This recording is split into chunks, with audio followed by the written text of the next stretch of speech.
স্বনামধন্য চিত্র পরিচালক ঋত্বিক ঘটকের এবারে জন্ম শতবর্ষ। বেহালার আদর্শপল্লীর পূজা মণ্ডপে এলে যেন ঋত্বিক ঘটকের দুনিয়ায় আপনি প্রবেশ করবেন। কালজয়ী তার যে সৃষ্টি মেঘে ডাকা তারা, সেই যে সিনেমা, সেই সিনেমাকে সামনে রেখেই এবারের পূজা মণ্ডপ তৈরি করেছে বেহালার আদর্শপল্লী। এবার তাদের ৬৮তম বর্ষ। মেঘে ডাকা তারার সিনেমার যে একটি বিখ্যাত সংলাপ আয়গো উমা কোলে লই, এটাই তাদের এবারের থিম রয়েছে। পূজা মণ্ডপে প্রবেশ করার পর চারিদিকে পরতে পরতে ঋত্বিক ঘটকের যে সৃষ্টি তার ছাপ রয়েছে।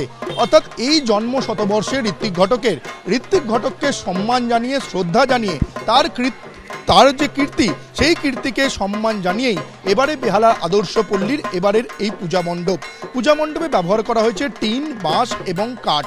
মেঘে ডাকা তারার সিনেমার যে বিশেষ অংশ, যে দেশভাগের যন্ত্রণা, সেই দেশভাগের যন্ত্রণা এবং অনুপ্রবেশের সমস্যা কিভাবে বর্তমান সময়ে প্রাসঙ্গিক হয়ে উঠেছে, সেটাই এই পূজা মণ্ডপে ফুটিয়ে তোলা হয়েছে। এই পূজা মণ্ডপ প্রত্যেক বছরই কিছু না কিছু চমক রাখে। বেহালা আদর্শপল্লী এবারও তার অন্যথা হয়নি। ঋত্বিক ঘটককে ডেডিকেট করে এবারে তাদের এই পূজা মণ্ডপ তৈরি হয়েছে। এই পূজা মণ্ডপের চারিদিকে যেমন ঋত্বিক ঘটকের ছাপ রয়েছে, তার সঙ্গে এই পূজা মণ্ডপের যে থিম, সেই থিমের সঙ্গে সাজুজ্য রেখে মাতৃপ্রতিমাতেও রয়েছে এবারে চমক। যে মাতৃপ্রতিমা তৈরি করেছেন শিল্পীরা, সেটা স্বনামধন্য অভিনেত্রী সুপ্রিয়া দেবীর আদলে তৈরি হয়েছে এই মাতৃপ্রতিমা। অবশ্যই নিঃসন্দেহে এটি অভিনব। যে সমস্ত দর্শনার্থীরা আসছেন তারা দু চোখ ভরে এবং তাদের কাছে এই সুপ্রিয়া দেবীর আদলে যে মাতৃপ্রতিমা, সেটা নজর কাড়ছে। চতুর্থীর সন্ধ্যাতেই আমরা দেখতে পাচ্ছি যে প্রচুর মানুষ ভিড় জমিয়েছেন বেহালা আদর্শপল্লীর এই পূজা মণ্ডপে।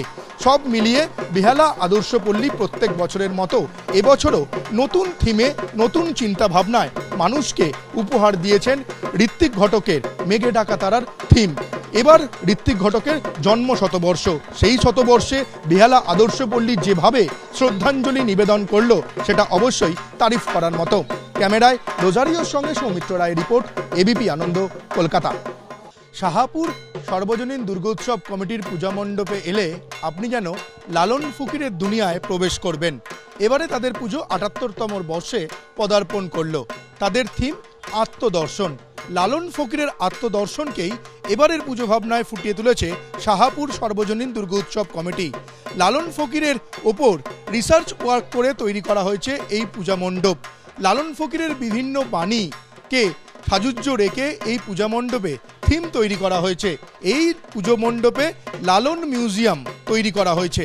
বাংলাদেশে অর্থাৎ ওপার বাংলায় যে লালন ফকিরের মিউজিয়াম রয়েছে, তারই আদলে এখানে লালন মিউজিয়াম তৈরি করা হয়েছে। দেখতে পাওয়া যাচ্ছে সেই লালন মিউজিয়ামে রয়েছে লালন ফকিরের সমস্ত তার যে সৃষ্টিকর্ম, সেই সৃষ্টিকর্ম যেমন রয়েছে, তার বাণী এখানে ফুটিয়ে তোলা হয়েছে। পাশাপাশি তার যেখানে জন্মস্থান, সেই কুষ্টিয়া গ্রামকেও তুলে ধরা হয়েছে এই পূজা মণ্ডপে। সব মিলিয়ে লালন ফকিরের ওপর দুর্দান্ত গবেষণা ওয়ার্ক করে এই পূজা মণ্ডপ তৈরি করা হয়েছে।